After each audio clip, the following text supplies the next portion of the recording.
জেলখানায় থাকাকালীন আগে আমি যতগুলো তাফসীর দেখেছি, ওখানে তাফসীরে ফি জিলালিল কোরআন, মারিফুল কোরআন আর তাফহিমুল কোরআন ছাড়া অন্য কিছু সেরকম পাওয়া যায় না। পাওয়া যায় যা সব বঙ্গবন্ধু জীবনী পড়বে, সারাদিন পড়ে।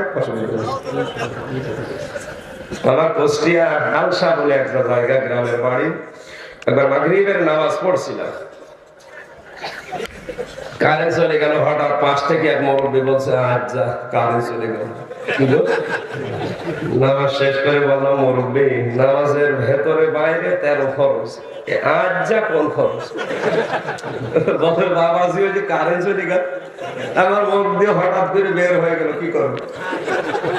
নামাজে দাঁড়িয়ে কি বের হচ্ছে ও টের পাচ্ছে না। নামাজ হবে এইরকম নামাজ না যে নামাজ কবুল হয়ে গেছে।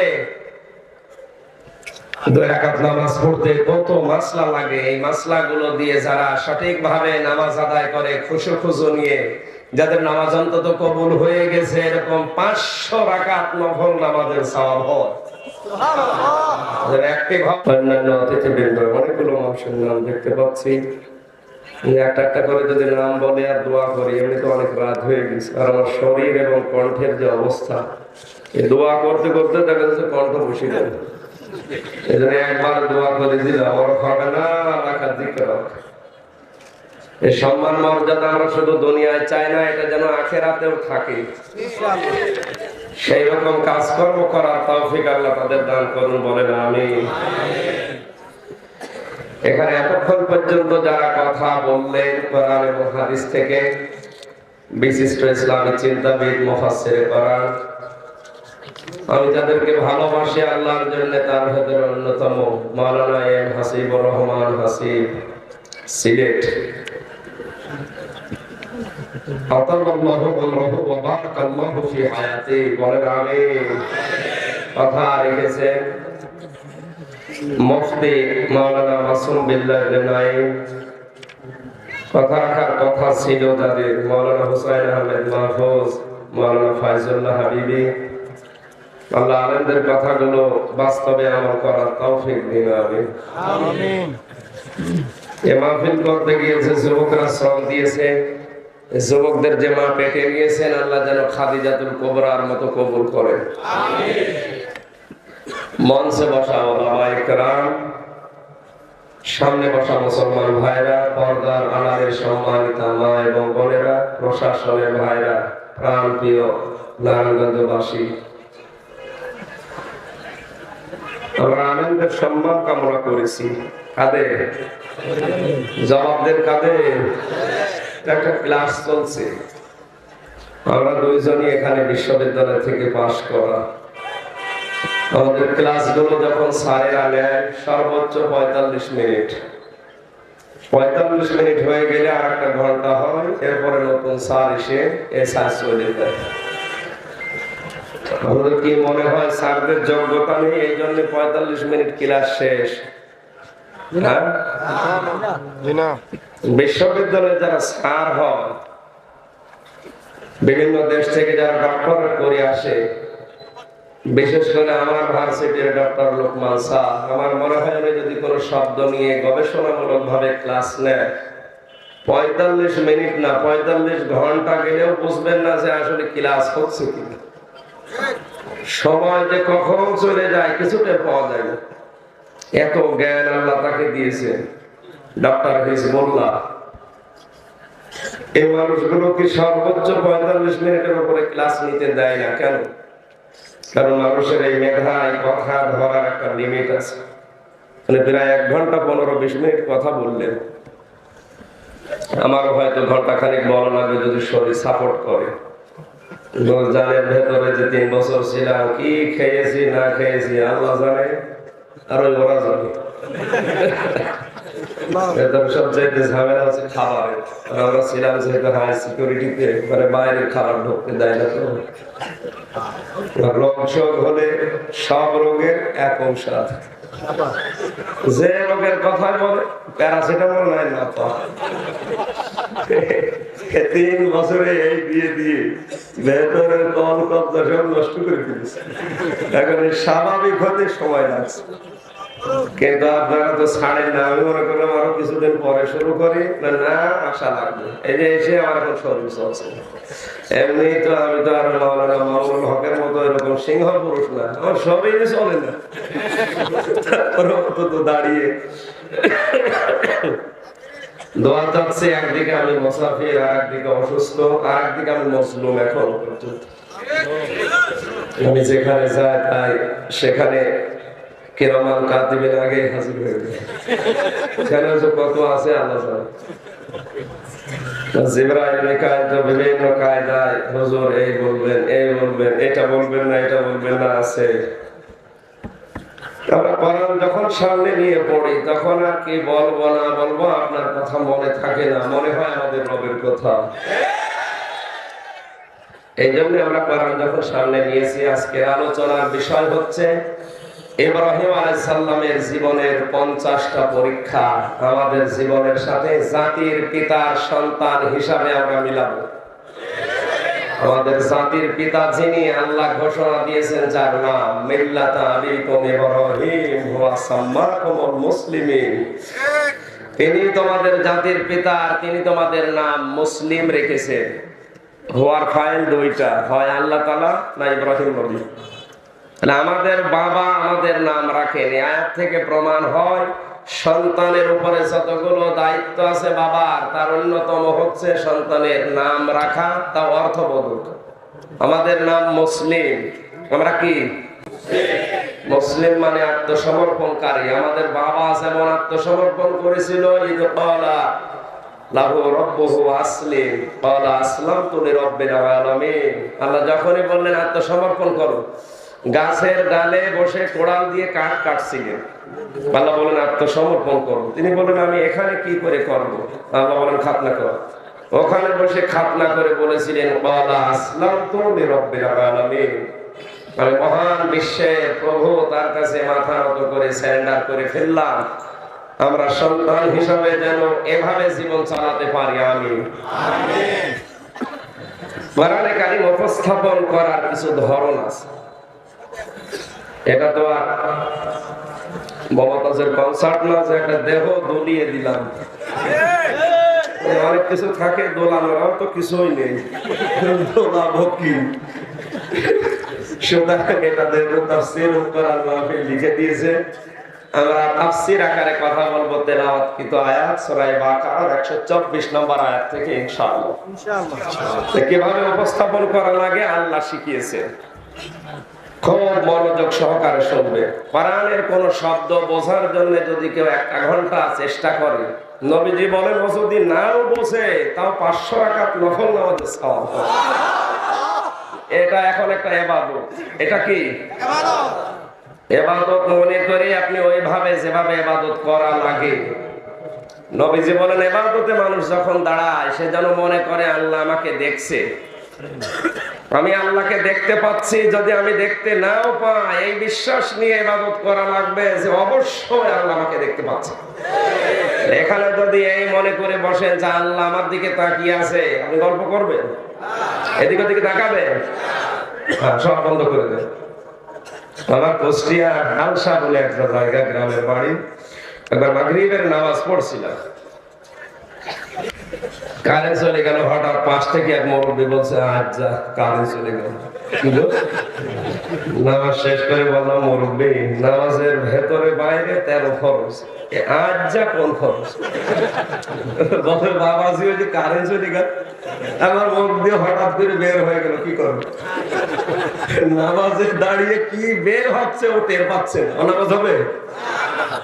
এইরকম নামাজ না, যে নামাজ কবুল হয়ে গেছে।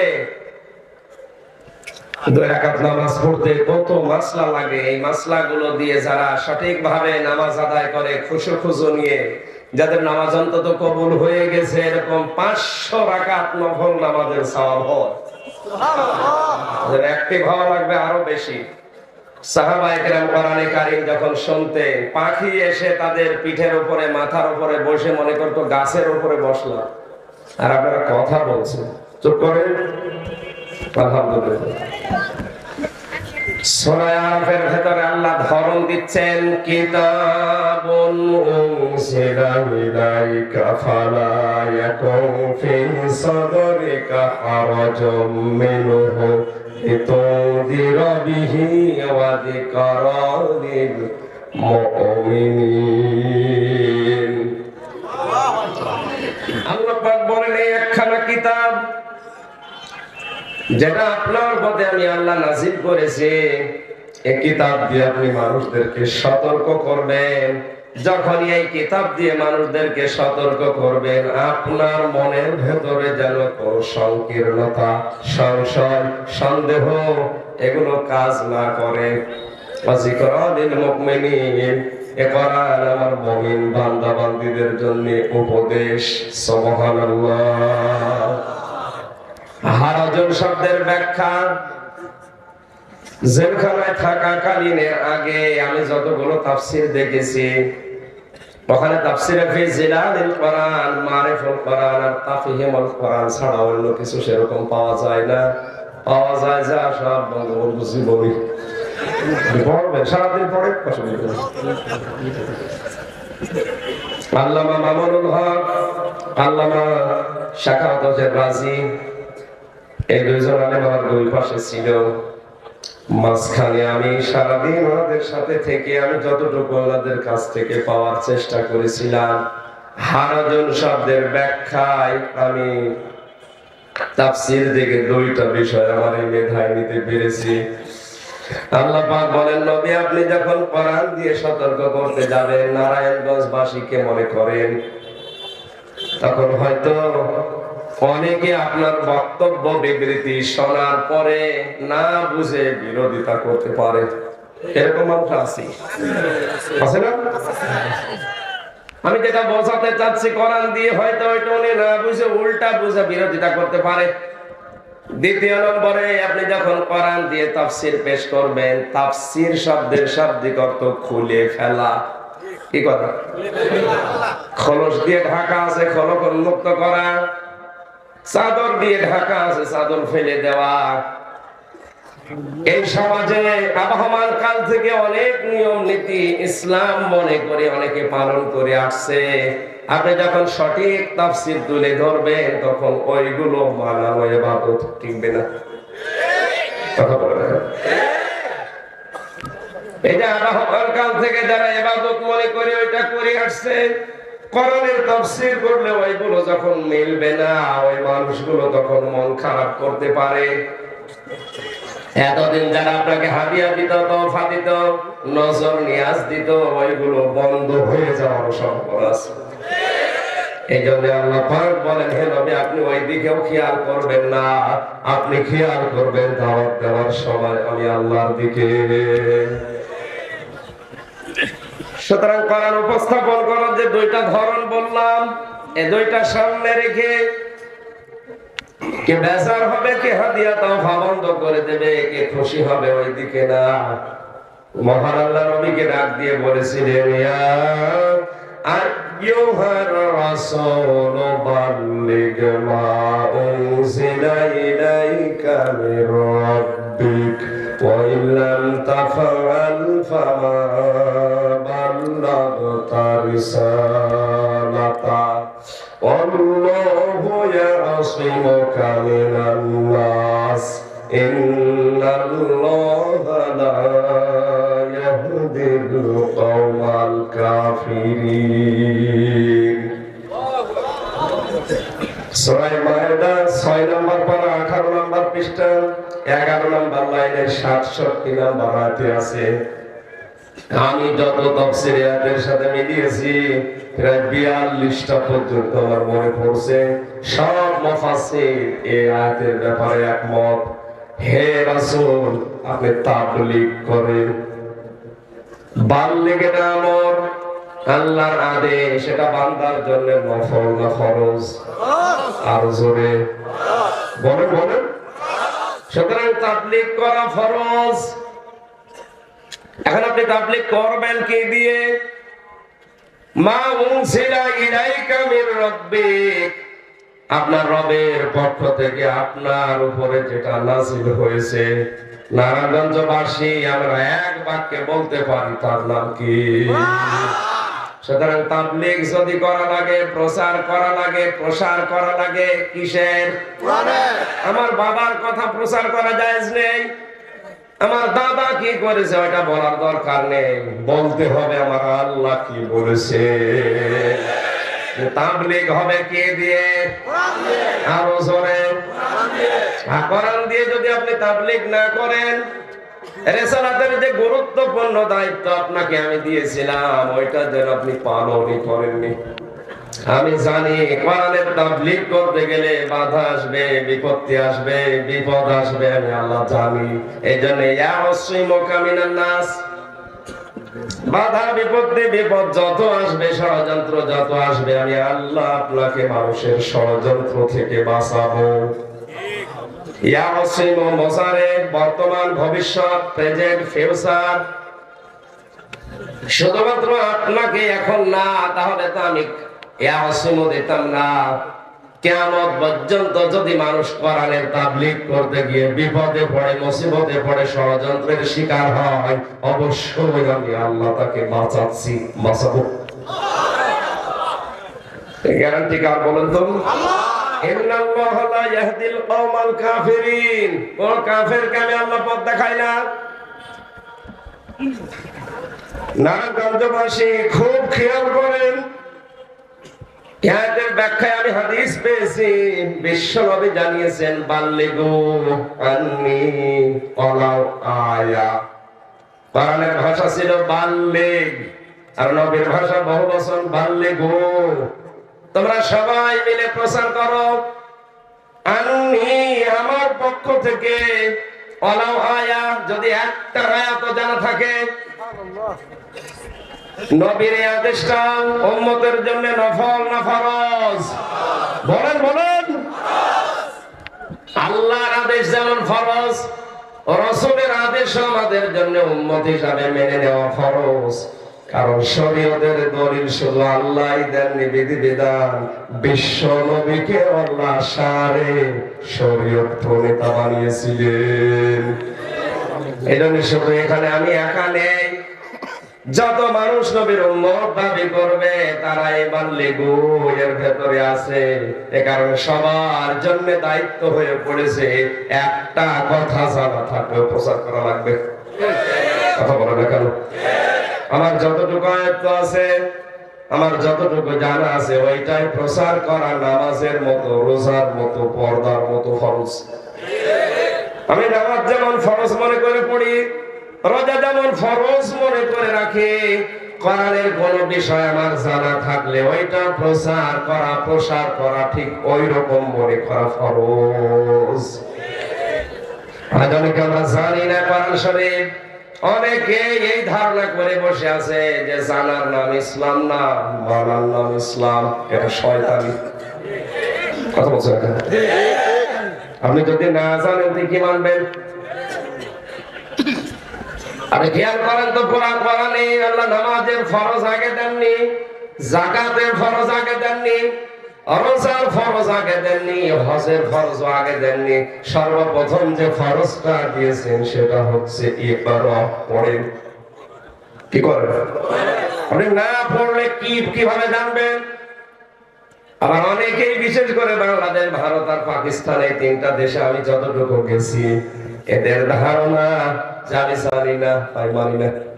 না, আপনি জানেন না কেন? আপনার অপরাধ এটা। আপনি জানেন না, এটা আপনার কি? বলেন না কেন? মনে রাখবেন মুসলমানেরা, জানা ফরজ, মানা ফরজ। ইসলামের কোন বিধান আপনি জানেন, একটা ফরজ আদায় হয়েছে, যদি মানেন না তাহলে একটা গুনাহ হবে, জানেনও না মানেনও না ডবল গুনাহ হবে। আশা করি কথার অর্থ বুঝেছেন। এখন থেকে আমাদের কি করা লাগবে? যতটুকুই জানবো আমি অতটুকু আলেম, আর ওইটাই আমার দায়িত্ব এসে যায় প্রচার করা। আজ বাংলাদেশে সবাই যদি এই বাল্লিগু আন্নি ওয়ালাউ আয়া হাদিসটা আমরা মেনে চলতাম, কোন আলেম এদেশে জেলখানায় থাকতো না। খালি ওই 3-4 জন সেল খাটবে কোন কারণে? ওরা কি চুরি করে ডাকাতি করে ধর্ষণ করে চলে গেছে? আমার এই যে 3টা বছর আপনি জেলে রাখলেন, আমি কি চুরি করেছি বলেন? এই কোরআনের জন্য কথা বলে রাখেন। ওরা নিজেরাই আবার ফতোয়া দেয়, কত হুজুর কিছু বলে, কয় কিছু তো হয় না। আপনার অত বলার দরকার কি? আমার বলার দরকার কি? আমার চাপ উপর থেকে আসছে। এই জন্য দায়িত্ব শুধু আমির হামজা রাখা না। এই পৃথিবীতে আমরা যারাই নবীর উম্মত দাবি করছি, আল্লাহর কসম আমরা যদি হাদিসটা নবীজির নির্দেশ মনে করে যে যে জায়গায় আছি পালন করতে পারতাম, এই দেশে আলেমদেরকে জেলে পাঠাতে কেউ সাহস পেত না। এখন থেকে দায়িত্ব আমরা ফরজ মনে করে পালন করতে রাজি আছে। হাদিসরা ইখলাস জানেন, ওইটাই প্রচার করেন। আপনি যদি জানেন কুল হুয়াল্লাহু আহাদ, আল্লাহ এক, এটা প্রচার করেন। এটা কি ফরজ? বলেন বলেন। আলেমদের সম্মান প্রথমে আমি এমনিতেই কামনা করি নাই। কোরআনে কারীম জানিয়েছে ইন্নামা ইয়াখশাল্লাহা মিন ইবাদিহিল উলামা। সূরা ফাতির 22 নম্বর পারার 16 নম্বর পৃষ্ঠার 13 নম্বর লাইনের 28 নম্বর আয়াত। এটা আল্লাহ পাক বলেন পৃথিবীতে যত বান্দা বান্দি আছে এর ভিতরে আলেম যারা আমি আল্লাহকে সবচেয়ে বেশি ভয় করে। যেদিন এদের সম্মান আমি কামনা করলাম, এখন এই আলেম কারা? আলেম কারা? কথা আমির হামজা বলবে, কথা বলবে। আমরা অনেকেই মনে করে না এর আগে মাওলানা মুফতি হাফেজ লেখা থাকলে এটা আলেম না। আলেম কারা? ওমান যুলামু মিম্মান কাতামা শাহাদাতান ইনদাহু মিনাল্লাহ। সূরা বাকারা প্রথম নম্বর পারার 20 নম্বর পৃষ্ঠার 13 নম্বর লাইনের 140 নম্বর আয়াতের মাঝের অংশে আছে। আল্লাহ বলেন তোমরা আলেম মনে করো, আসলাম ইসমে তাফসীর, আমি আল্লাহর ভাষায় সবচাইতে বড় জালেম ওইটা যার কাছে কোরআনের জ্ঞান থাকার পরেও তারা গোপন করে রাখে। আরে আলেম দিন দিন এখন বাড়তেছে।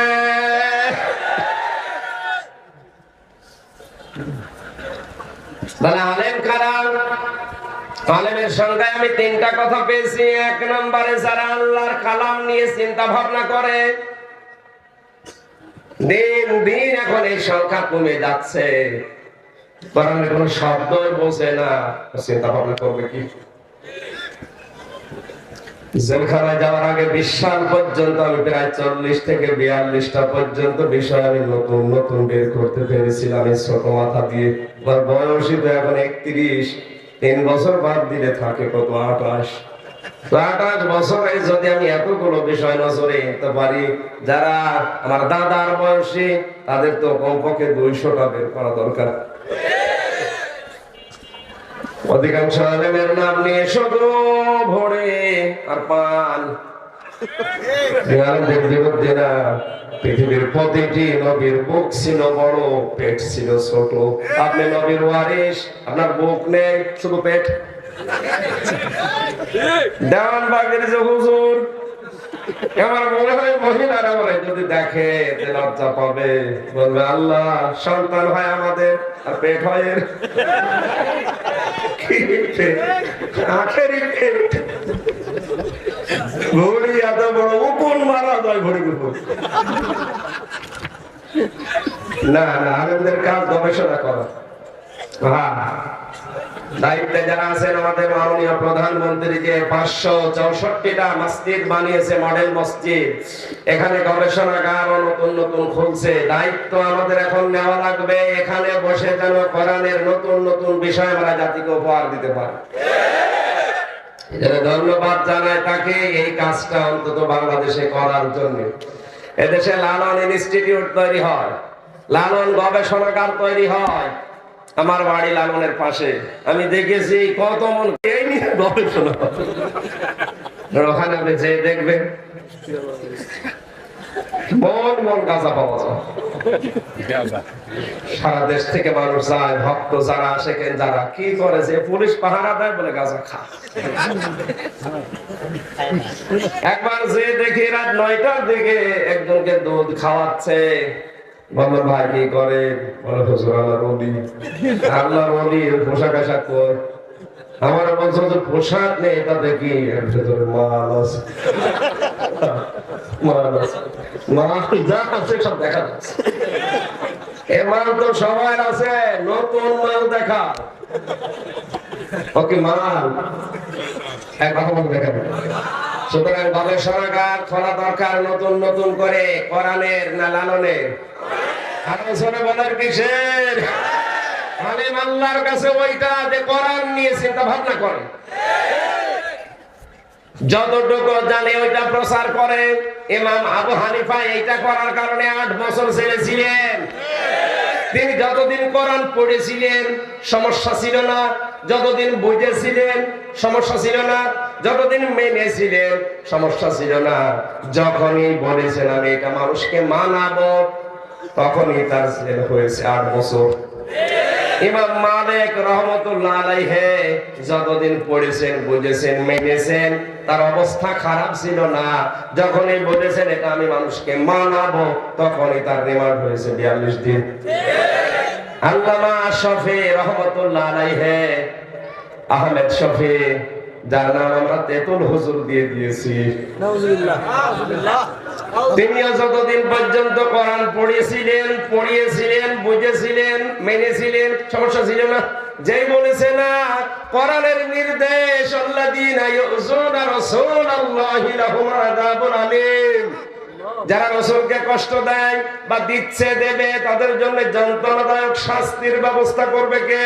আল্লাহ। একথা তিনি যখন বুঝে বাস্তবে 13টা দফা দিয়ে দেশে রাজপথে আসলেন, তখনই তার নাম পর্যন্ত পাল্টিয়ে রাম আর বামরা দিয়েছে তেতুল হুজুর। কথা বলে দেখেন। এখানে আমাদের উচিত, আমরা যদি আলেম হিসাবে আল্লাহর কাছে পরিগণিত হতে চাই, অবশ্যই আমাদেরকে বাল্যেগো এই হাদিসটা খেয়াল করা লাগবে। 3 নম্বরে আল্লাহ অসন্তুষ্ট হয় এমন কোন কাজ আমাদের দ্বারা যেন প্রকাশ না পায়। আল্লাহ এই আলেমদের সম্মান মর্যাদা দুনিয়া আখিরাতে আরো বাড়িয়ে দেন। কোরআন উপস্থাপন করার ধরন সহ কোরআনে কারিমের সূরা হযরত ইব্রাহিম নবীর জীবনের 50টা পরীক্ষা সামনে নিয়ে যে আশা নিয়ে আমি বসেছি, শরীর যদি সাপোর্ট করে, গলা যদি সাপোর্ট করে, আমরা চেষ্টা চালাবো। দরুদ আর সালাম পড়ে কোরআনের আয়াতে আমরা প্রবেশ করছি। জবান খুলে কোরআনের আয়াতটা 10টা করে নেকি হবে, অক্ষরে অক্ষরে, এই নিয়তে পড়েন। বিসমিল্লাহি মিনাশ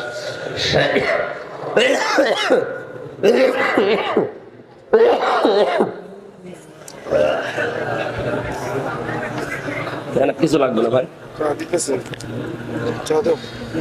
অন্তত যে কায়দায় পড়লে শয়তান আশপাশ থাকলে যাবে তো। জবান খুলে পড়ে না, আউযু বিল্লাহি মিনাশ শাইতানির রাজিম, বিসমিল্লাহির রহমানির রহিম।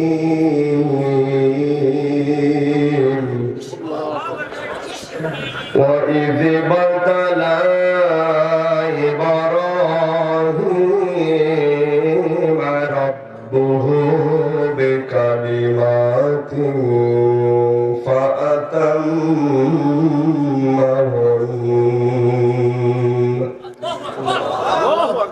قَالَ إِنِّي جَاعِلُكَ لِلنَّاسِ إِمَامًا قَالَ وَمِنْ ذُرِّيَّتِي قَالَ لَا يَنَالُ عَهْدِ الظَّالِمِينَ।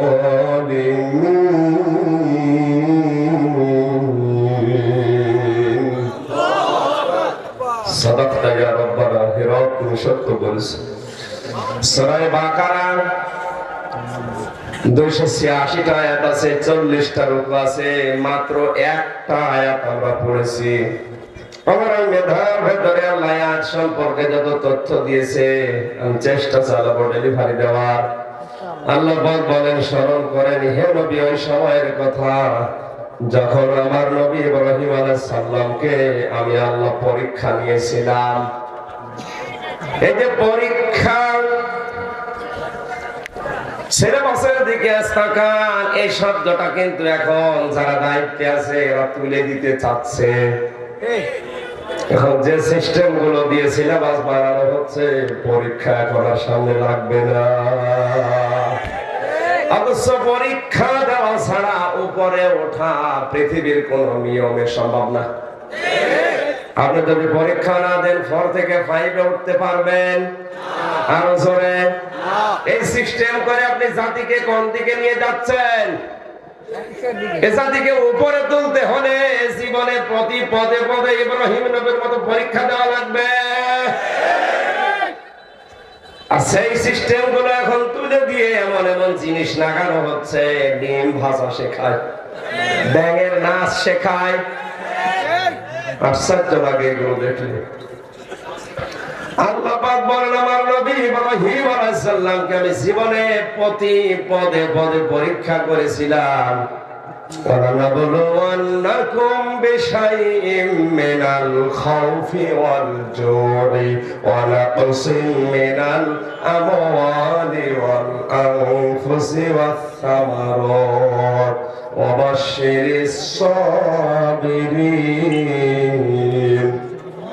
সূরা বাকারার 155 নম্বর আয়াতে আছে আল্লাহ পাক বলেন অবশ্যই অবশ্যই, লামে তাকিদ নুনে সাকিলা, গ্যারান্টি দিয়ে বললাম অবশ্যই আমি তোমাদেরকে পরীক্ষা করব।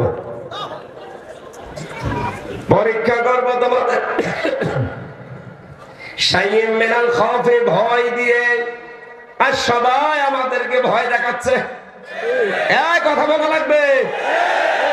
আমি ডিপলি নিচে যেতে পারছি না, ইঙ্গিত দিলাম তামাম দুনিয়া আমাদেরকে ভয় দেখায়। অথচ ভয় পাওয়া দরকার ওদের। ওরা আল্লাহর সাথে শিরিক করে ভয় পায় না, আর আমরা আল্লাহর একত্ববাদ প্রচার করে ভয় পাবো কোন কারণে? ভয় তো পাওয়া দরকার ওদের। কারণ আল্লাহ যদি আপনাকে দায়িত্ব থেকে ছেড়ে দেয়, এর রক্তের ভেতরে বিজ্ঞান বলছে প্রায় 5 প্রকার ক্যান্সার হয়। যদি একটা লাগিয়ে দেয় 14 বংশ বিক্রি করে একটা ঔষধের পয়সা হবে না। আর আপনি তার সাথে শিরিক করবেন, তার আইনগুলো তুলে দিয়ে মানুষের তৈরি করা আইনগুলো দুনিয়ায় কায়েম করার চেষ্টা চালাবেন। আপনার কোনো ভয় নেই। আমি আল্লাহর বিধান কায়েমের কথা বলবো, আমি ভয় পাবো কখনো না। আর সবাই আমাদেরকে ভয় দেখাচ্ছে। রিমান্ডে যে কত ভয় দেখিয়েছে, 10টা দিনে আমাকে শেষ পর্যন্ত আমার এই অফারও দিয়েছিল, আমার যা বলতে বলে যদি না বলে আপনার বউ তুলে নেন। কি ভয় বলেন তো? মোবাইলটা দেখে বলছিল হুজুর পূর্ণিমার ছবি কোথায় পেলেন? মানে আমার মোবাইলে তো পূর্ণিমার ছবি থাকার কথা। এই যে ম্যাডামের বিয়ের ছবি ছিল, বিয়ের ছবি ম্যাডাম, হ্যাঁ হুজুর এত সুন্দর বউ বিয়ে করেছে, কি করে বউ আমরা তুলে নিয়ে আসবো? বলেন তখন মানুষের দিকটা ঠিক থাকে? আল্লাহ কোরআনের আয়াতটা আমার মনে পড়ছিল, ওয়ালানাবলুওয়ান্নাকুম বিশাইইম মিনাল খাউফি, অবশ্যই আমি আল্লাহ তোমাদেরকে কিছু কিছু ভয় দিয়ে পরীক্ষা করব। আমার পরীক্ষা প্রথমে শুরু হয়ে গিয়েছিল জোরে খোদা দিয়ে। খোদা যে কত প্রকার কি কি, এই 3 বছরে আমি কিছু না হলে কিছু টের পেয়েছি। শুধু মুড়ি খেয়েও থাকালি দিছি। খোদা দিয়ে পরীক্ষা করব তোমাদেরকে, অবশ্যই আমি আল্লাহ তোমাদের জান মালের ক্ষতি দিয়ে, ফল ফলাদি ফসলাদি সন্তানের ক্ষতি করে অবশ্যই পরীক্ষা করব। যদি কেউ টিকে থাকতে পারে পরীক্ষায়, আল্লাহ পাক বলেন অবশ্যই সাবিরিন, হে নবী আপনি এই ধৈর্যশীল মানুষদের সুসংবাদ দেন। আরে ভাই, আল্লাহর সাহায্য দেখতে হলে তো পরীক্ষার সম্মুখীন হওয়া লাগবে, নয়তো আপনি সাহায্য পাবেন কি করে? আজ আমরা পরীক্ষায় ভয় পাই, এজন্য সিলেবাস থেকে পরীক্ষায় তুলে দিচ্ছে। ডিম ভাজা শিখে আমি কি পরীক্ষা দেব? কথা বলে দেখান। হযরত ইব্রাহিমকে আল্লাহ জীবনের প্রতি পদে পদে কি নিয়েছিলেন? পরীক্ষা। কিছু কথার দ্বারা আল্লাহ পরীক্ষা তাকে করলেন। ফাতাম্মাহুন্না, তিনি প্রতিটা পরীক্ষায় পাশ করেছিলেন। সুবহানাল্লাহ বলতে পারলেন? আমাদের জাতির পিতা, তিনি পরীক্ষা দিয়ে পাশ করার পরে আল্লাহ ঘোষণা দিলেন, ক্বালা ইন্নী জাইলুকা লিন-নাসি ইমামা। হে নবী ইব্রাহিম, পুরা জাতির লোকের জন্য, তামাম দুনিয়ায় যত মানুষ আসবে সবার জন্য আমি তোমাকে নেতা বানিয়ে দিলাম। লিল মুসলিমিনা ইমামা দাইনি, লিন-নাসি ইমামা। মানুষ পদবাচ্চে যারা বিবেচিত দুনিয়ায়, সবার জন্য আপনাকে আমি নেতা বানিয়ে দিলাম, আপনি নেতৃত্ব দেবেন। হযরত ইব্রাহিম সঙ্গে সঙ্গে প্রশ্ন করেছিলেন, ক্বালা ওয়া মিন যুররিয়াতি। ইহারা নেতৃত্ব দেওয়ার এই গুণাবলী, নেতা হওয়ার যোগ্যতা, এটা কি শুধু আমি একাই পেলাম, নাকি আমার সন্তানাদি যারা দুনিয়ায় আসবে কিয়ামত পর্যন্ত তারা পাবে? সঙ্গে সঙ্গে আল্লাহ জবাব দিয়েছেন, ক্বালা লা ইয়ানালু আহদিজ যালিমিন। হে ইব্রাহিম, ইয়ানালু এটা মোজারে, বর্তমান, ভবিষ্যৎ, প্রেজেন্ট, ফিউচার। আমার এই আহাদ, আমার এই অঙ্গীকার, এটা পৌঁছে তাদের জন্য না। সুতরাং যে যদি জুলুম করে তার জন্য নেতা হওয়া জায়েজ নেই। আওয়াজতে বলেন। অথচ বাংলাদেশ পুরো উল্টা আছে, যত বেশি জুলুম করতে পারে সে আজ তত বড় নেতা। আমাদেরকে বলো হুজুরের লাইনে আসা যাবে না। আরে ভাই, আপনার জন্যই তো আসা জায়েজ নেই। আপনি তো নফসের উপরে জুলুম করছেন, পরিবারের উপরে জুলুম করছেন, জনগণের উপরে জুলুম করছেন। সুতরাং যারা জালেম তাদের জন্য নেতৃত্ব দেওয়া জায়েজ। আরো শোনেন, নেতৃত্ব দেবে তারা যারা জালেম নয়। হযরত ওমর নেতৃত্ব দিয়েছিলেন, তিনি জালেম ছিলেন। কিভাবে নেতৃত্ব দিয়েছেন আপনি তাকান। খলিফাতুল মুসলিমিন হযরত ওমর রাদিয়াল্লাহু তাআলা আনহু গভীর রজনীতে বাড়ি থেকে বের হলেন। প্রতিদিন প্রতি রাত মিলে তিনি 3টা ভালো কাজ করতেন। আর ভালো কাজ বলতে তার জীবনে মানব সেবা। আমরা অনেকেই মনে করি ভালো কাজ মানে সুবহানাল্লাহ সুবহানাল্লাহ, না, এটা না। শুধু তাদের দৃষ্টিতে ভালো কাজ ছিল রাতের বেলা বের হয়ে দেখতেন এলাকার মানুষের অবস্থা কি। এক বাড়ির সামনে দিয়ে যাওয়ার সময় দেখলেন এক বাড়ি থেকে একটা লোক বের হয়, আবার প্রবেশ করে, আবার বের হয়, আবার প্রবেশ করে। ডাক দিয়ে বলে, বেটা, বারবার বাড়িতে ঢোকো, বের হও। কে তুমি? লোকটা বলে, পথিক, আমি তো বাড়ির মালিক, আপনি কে? হযরত ওমর বলো, ঠিক আছে, বের হও কেন বারবার? লোকটা বলে, পথিক, আমার স্ত্রীর সন্তান সব ভাবা, আর তার কাছে এরকম কোন মেয়ে লোক নেই যে বোঝে এ বিষয়ে, আর আমি এ বিষয়ে একেবারে অনভিজ্ঞ, কিচ্ছু জানি না। স্ত্রী প্রসব যন্ত্রণা এই সহ্য করতে না পেরে আমি বারবার ছোটাছুটি করছি। হযরত ওমর বলেন, আমার মাথার উপরে যেন আকাশ ভেঙে পড়েছে। দৌড় দিয়ে বাড়িতে গেলাম, নিজের স্ত্রীকে ডাক দিয়ে বলেন, আব্দুল্লাহর মা, আল্লাহ জান্নাত বিক্রি করছে, যদি কিনতে চাও তাড়াতাড়ি করে কিছু নেকড়া, কিছু আগুনের গরম কোনো কাপড়, এগুলো তেল, এগুলো নিয়ে আমার সাথে চলো। নারায়ণগঞ্জবাসী দায়িত্বশীল মানুষ, তারা কি বলেছে, জান্নাত যদি কিনতে চাও তাহলে আমার সাথে দৌড়াও। আর আমরা জান্নাত কোথায় গিয়ে খুঁজি আল্লাহ জানে। হযরত ওমর স্ত্রীকে নিয়ে চলে গেলেন, বাড়ির ভেতরে প্রবেশ করালেন।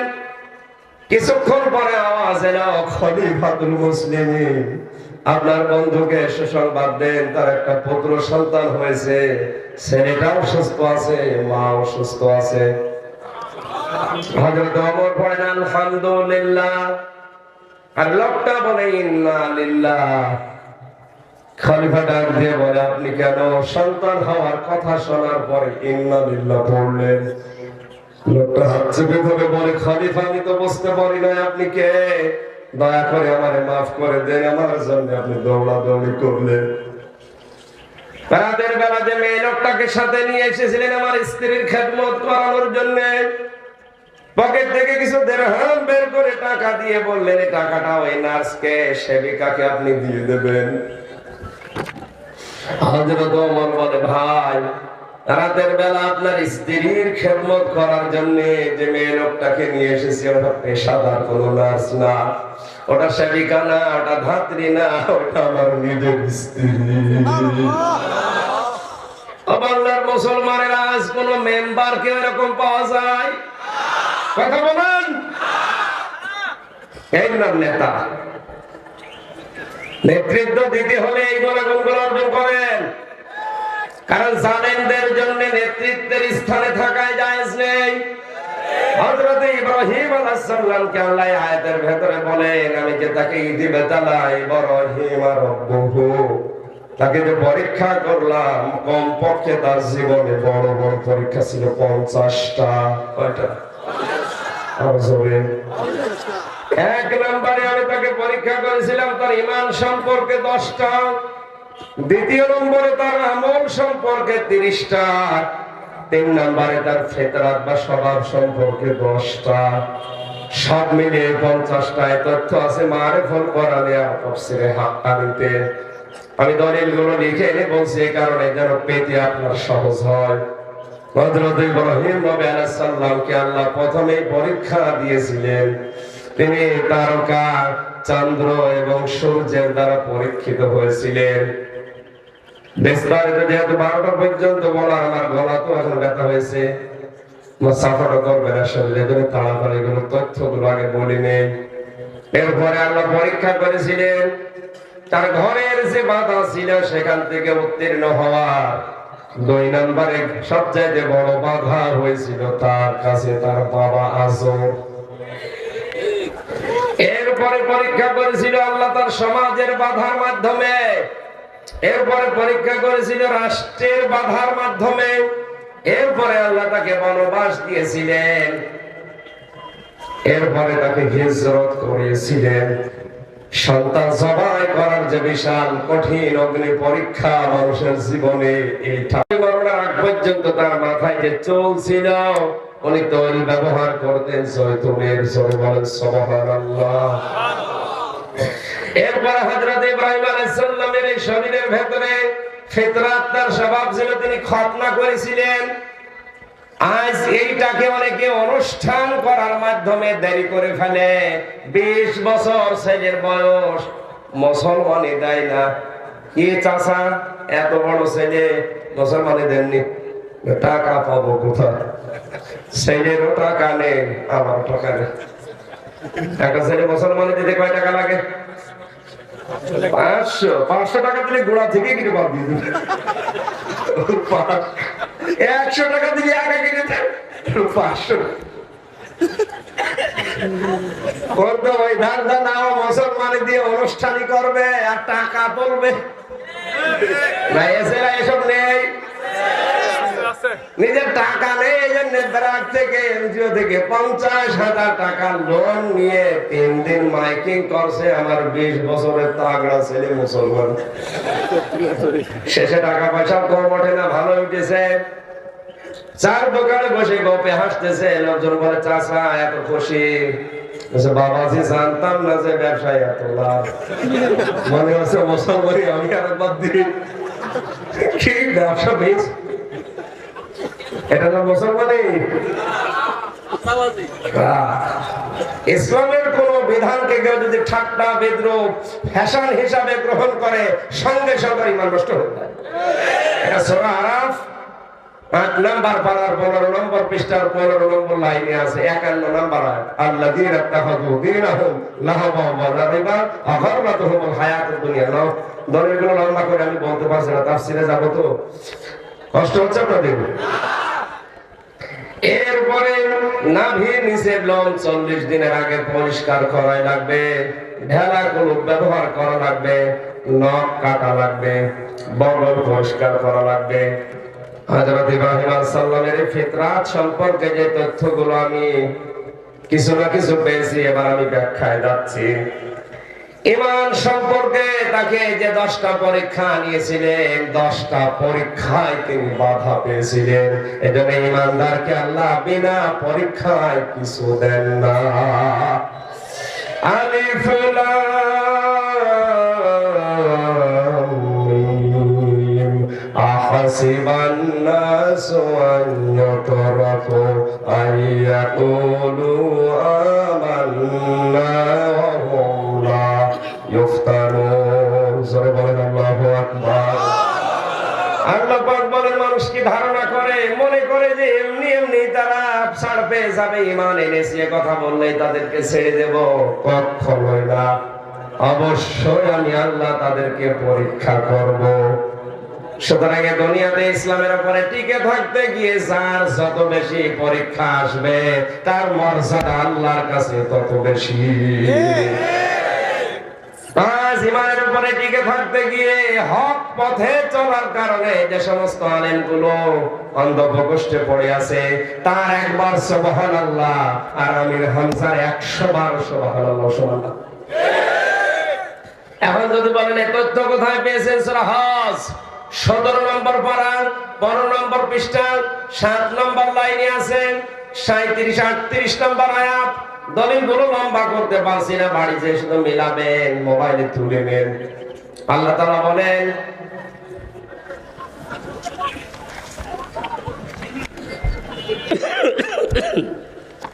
আল্লাহ সবাইকে সাপোর্ট করে ইনশাআল্লাহ।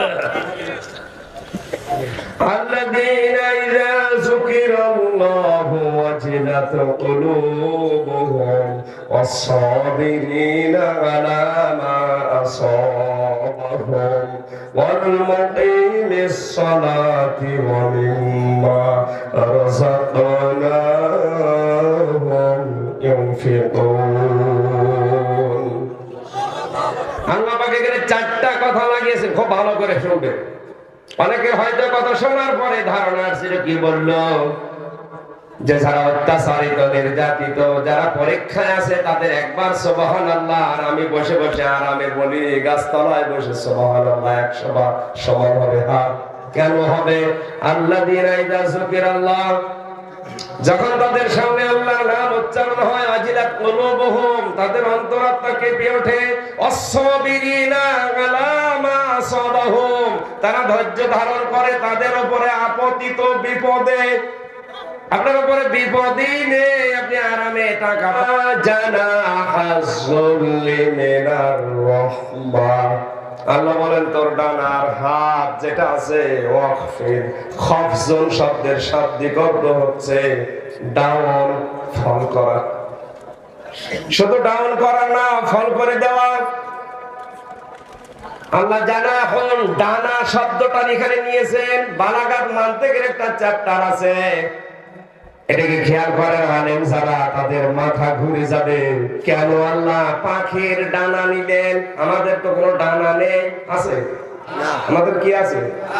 আমাদের আদম দিলেন না কেন? তাফসীরে কাবীর মুফাসসির লিখেছেন, আল্লাহ কেন আদম না দিয়ে ডানা শব্দটা দিলেন?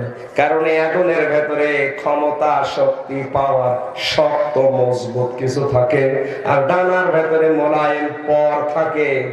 এটা খুব সফট কোমল। কথা বলে রাখেন, পাখির ডানা ধার করেছেন এই জন্য। পাখি যখন ডানাটা ডাউন করার পরে ফল করে দেয়, আল্লাহ বিমানের ডানা, হেলিকপ্টারের ডানা দিলেন না, কারণ ওর ডানা ডাউন হয় কিন্তু ফল হয় না, ফল হলে উড়বে না। আর পাখির ডানাগুলো এভাবে আল্লাহ দেওয়ার পরে দেখবেন এইভাবে চলে যায়, বাচ্চাগুলো ওর নিচে, এই পরের নিচে পড়ে একটা অনির্বচন সুখ অনুভব করে। আল্লাহ তাআলা মানুষকে বোঝাতে চাই, বান্দা বান্দিরা,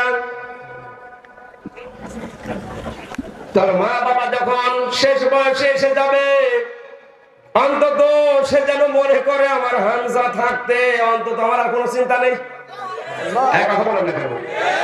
এই বাচ্চাগুলো যেমন মায়ের ডানার নিচে পরের নিচে এই মোরাইল সফট কমল এই পাখার নিচে পড়ে ওরা যেন মনে মনে করে আনন্দ পেয়ে একটা কিসির মিসির আওয়াজ দেয়, একটা অনির্বচন শোক অনুভব করে আর মনে মনে ভাবে যে আমাদের আর কেউ দেখতে পাচ্ছে না, কোন সিল সকল আমাদেরকে সো মারতে পারবে না, আমার মা আছে। দুনিয়ার সন্তানগুলো মনে রাখো, তোমার মা বাবা শেষ বয়সে যেন মনে করে যে আমার হামজা আছে। নারায়ণগঞ্জবাসী এটা কি এখন মনে করতে পারছে না? আজ হাজারো পরিবারে মার বাবা বোঝা হয়ে গেছে। অনেক স্ত্রী বিয়ের পরে স্বামীকে গোতাতে থাকে, তাড়াতাড়ি আলাদা হও, এরকম বউ দেশে নেই আছে। আমি রাঙ্গামাটি থেকে একটা অনুষ্ঠান করে আসছিলাম, লংগদু লোকজন বছর চলেন বৃদ্ধাশ্রমে যায়, যে দেখি এক মুরব্বী 80 বছরের উপরে বয়স মুরব্বী মহিলা, তার ছেলে গেছে ডাক দিয়ে বলছে, বাবা রে আমি যখন মারা যাব তখন এই বৃদ্ধাশ্রমের ফ্যানটা পাল্টিয়ে নতুন ফ্যান লাগিয়ে দিবি। ছেলে বলছে, মা তুমি তো মরিয়ে যাবে, আবার ফ্যান কি হবে? মা বলে, বাবা রে আমি আজ 3 মাস এখানে আছি, এই ফ্যানটা ঘুরে না। কর্তৃপক্ষকে বলেছিলাম, ওরা আমার কথা শোনে না। আমার যা মনে হচ্ছে তুই আমার সাথে যা করলি কিছুদিন পরে তোর সন্তান এখানে তুলে রেখে যাবে, কিন্তু তোর তো ফ্যান ছাড়া ঘুম হয় না। ছোটবেলা থেকে ফ্যান দিয়ে পাখা দিয়ে বাতাস দিয়ে তোর ঘুম পাড়াতাম, তোর ঘুম হবে না, কষ্ট হবে। এই জন্য আগে থেকে তোরে আমি ভবিষ্যৎবাণী করে সতর্ক করলাম, ফ্যানটা পাল্টিয়ে দিস। ওই অবস্থায় দেখলাম আমার হাতের উপরে মা মারা গেল। হাওয়া করে কেটে বলছো, হুজুর এ দোষ শুধু আমার একা না, এ দোষ আমার বোন। 3 মাস আগে থেকে আমার গোতায় যে বুড়ি যদি বাড়ি থাকে আমি তোমার ভাত খাবো না। আমার 2টা সন্তান আছে, তাদের দিকে তাকিয়ে আমি তালাকও দিতে পারি না। বাধ্য হয়ে আমি এখানে রেখে গিয়েছিলাম, আমি একটা কলেজের অধ্যাপক, আমি সময় দিতে পারলাম না। আজকে আমার মা আমার হাতের উপরেই মারা গেল। দুনিয়াতে এখন আমার আর নাম ধরে ডাকার মতো কেউ নেই। সেই ছোটবেলায় আমার বাবা মারা গেছে, আমি বহু কষ্ট করে আমার মায়ের কাছে আমি মানুষ হয়েছিলাম, কিন্তু শুধু ওর দিকে তাকিয়ে আমি রাখতে পারলাম না। নারায়ণগঞ্জবাসী শুধুমাত্র কলেজের অধ্যাপক না, এখানে হাজারো মুরব্বী বসে আছে যারা তার পরিবারের কাছে ওইরকমই ভাবতে পারছে না যে আমার হামজা থাকতে আমাদের কোনো চিন্তা নেই, ভাবতে পারছে না।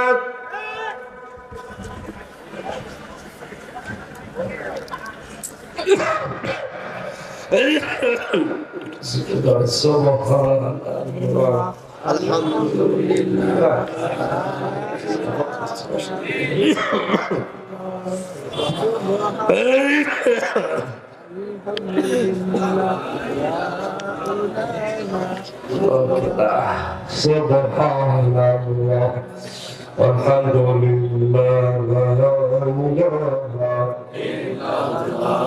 হঠাৎ করে কালকে থেকে টনসিল ফুলে খুব ব্যথা হয়ে গেছে, তো কথা বললে ব্যথাটা বেড়ে যাচ্ছে। আমার মনে হয় ব্যাখ্যা করতে গেলে অনেক সময় লাগবে, আমি পয়েন্টগুলো একটু মনে করিয়ে দিচ্ছি, যেটা রেকর্ড হচ্ছে কালকে ইন্টারনেটে পেয়ে যাবেন, বাড়িতে যেটা মিলাবেন। এবারে এতগুলো পরীক্ষা বলতে গেলে আমার সময় হবে না। আমল সম্পর্কে আল্লাহ তাকে 30টা পরীক্ষা নিয়েছিলেন। সূরা তাওবার 112 নম্বর আয়াতে 10টা আছে, সূরা মুমিনুনের 1 থেকে 10 নম্বর আয়াতে 10টা আছে, সূরা আহজাবের 35 নম্বর আয়াতে 10টা আছে। বাড়িতে যে মিলাবেন, পড়বেন, অবশ্যই পড়বেন। ফিতরাত সম্পর্কে যে 10টা বললাম, আল্লাহ আমাদেরকে আজকে আমাদের প্র্যাকটিক্যাল লাইফে তুমি আমল করার তৌফিক দিয়ে ইব্রাহিম নবীর মতো আমি শরীর গ্রন্থের দিকে তাকিয়ে আমি শেষ করে মাপ চাচ্ছি। আগামীতে যদি পরিবেশ থাকে, আমার শরীর সুস্থ থাকে, সাপোর্ট করে ইনশাআল্লাহ বলবো আমি আগামীতে 9টায় তুলে দেবেন যদি আমি আসি। কয়টায়? 9টা থেকে 11টা, 2 ঘন্টা। বারাকাল্লাহু ফিকুম। ইনশাআল্লাহ আপনি যদি চান আসবেন। ইনশাআল্লাহ আসবো। আমি মোনাজাত করে মুসাফির, একদিকে অসুস্থ মজলুম, মোনাজাত করে দিচ্ছি, বসে আল্লাহুম্মা আমিন। আমাদের প্রধান অতিথির সামনে বড় দায়িত্ব নেওয়ার জন্য আকাঙ্ক্ষা করছে, আল্লাহ যেন কবুল করেন। বসেন, মনোযোগটা বেশি করুন, বসেন।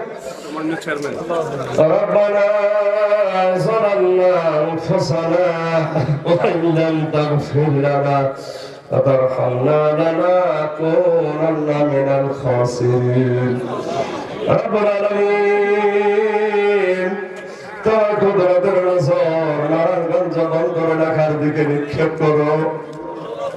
তোমাকে জেলখানা থেকে বের করে দিনে দিনে আমার শরীরটা কেন অসুস্থ, তুমি আমার সুস্থতা দিয়ে দাও।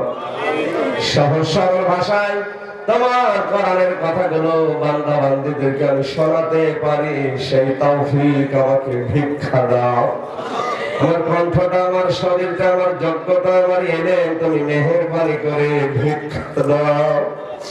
রব্বি জিদনি ইলমা, রব্বি জিদনি